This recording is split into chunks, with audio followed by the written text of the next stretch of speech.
seconds. Are you recording now? Yep. Yeah. Okay.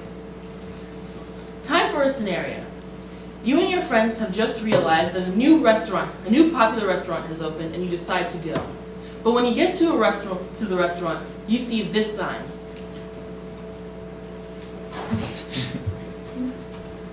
How does that make you feel? This sign is going to affect everyone differently. How do you think it makes the person next to you feel? When you see the sign, you're confused. You turn to the person behind you and you ask, "Why was there a sign like this?"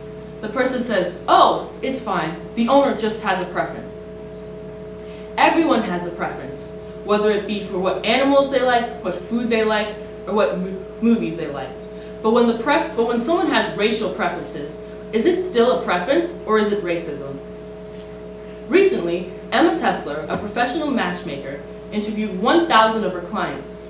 Of these clients, 99% reported seeing racial preferences, and 90% of them admitted to having racial preferences of their own. But this isn't racism, this is just a preference, right? Wrong.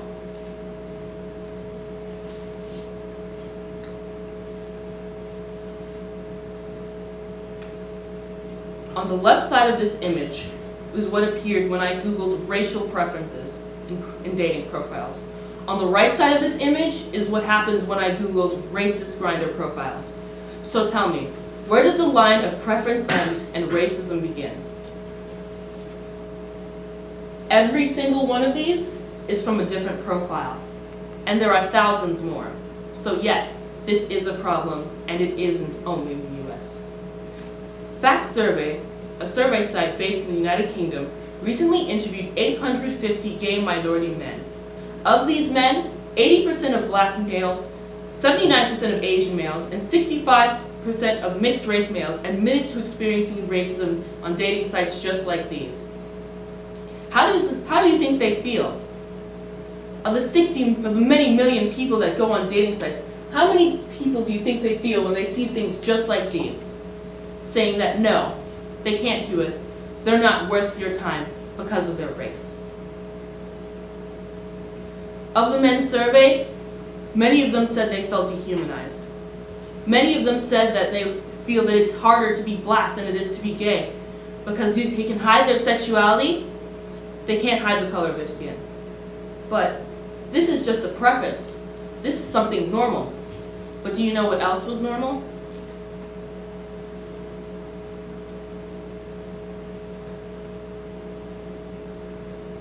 Helen E. Fisher, a psychologist, recently decided to determine what caused attraction in people.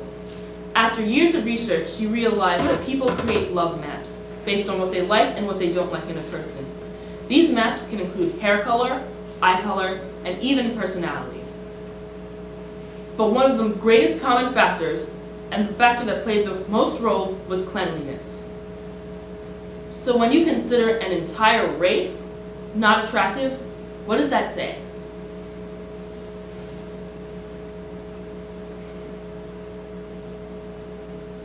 We are all here because of a program that says diversity is inclusive. So, with that rhetoric, you cannot reduce someone only to the color of their skin. You cannot reduce their achievements, their goals, their lives, their loves to nothing simply because of the color of their skin. How do you think everyone here feels knowing that some people here have experienced discrimination for the color of their skin?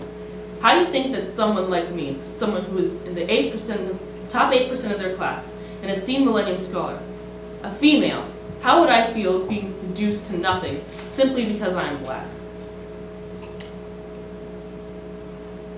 This is not a future that we can have. It is only when we stop looking at the color of people's skin and instead of looking at their talents, their loves, everything that they can offer, that we can truly have endless possibilities. So let's stop this from being the norm and instead have a future that is one of inclusion and diversity.